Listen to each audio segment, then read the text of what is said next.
Hey everyone, welcome back to Python Learning. In the previous video, we discussed about the custom function. Now it's a time to explore what is the difference between print and a return statement. A return statement is used to send data back to the caller. The returned value can be stored in variables, reused, and it can be passed to the other function. So we'll try to understand the return statement with the help of an example. Let's say, for example, you want to find sum of 10 and 20. So I'll just try to define my custom function using def keyword. And we need to find sum, right? I'll just call like an add and I'll pass two parameters, which is x and y. And then I'll just use an expressions like, return x plus y. Well, this is my function.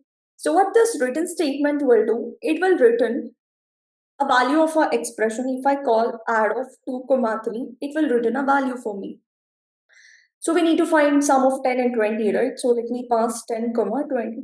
So what this return is doing, it is evaluating that expression, it is returning value. It's not returning value to you, it is sending data back to the caller so that that can be stored in our variables, it can be reused, and it can be passed to other functions as well. Whatever value you get, right, from this add of 20, I can store this.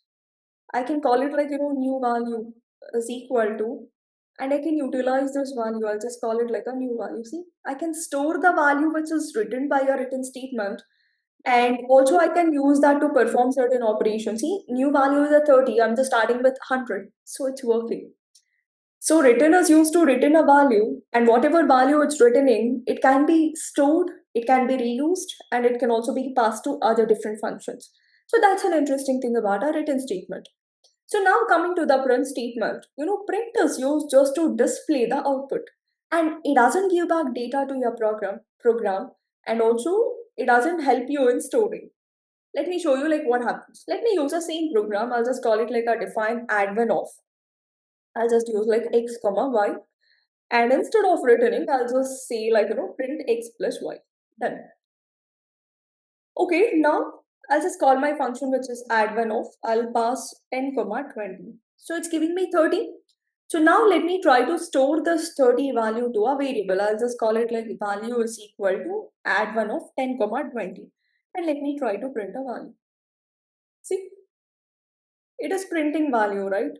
So now the question is, can I utilize that?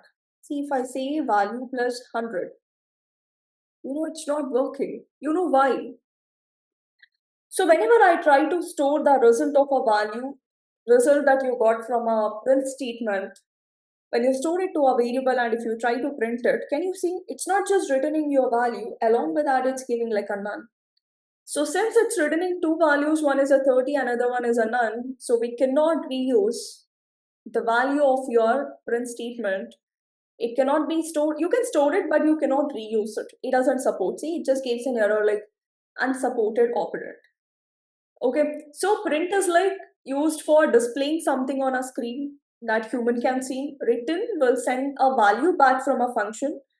So for the program, so that it can be used later. So now you decide which is best and which should be used in a custom function. Obviously written, right? Whenever you want to display just a value, go with a print. When you want to store the result and if you want to reuse them, go with a written statement. So print is like, announcing something loud. Everyone can hear it, but nobody can reuse it. That's a print. It just displays. Nobody can reuse it, but written is not like that. It's like handing a note with answer, so you can keep it, copy it, use it later. Okay, this is an interesting thing about print and a written. I hope it's clear. Thank you. Happy learning. Stay tuned for difference between local variable and a global variable in the next video. Thank you.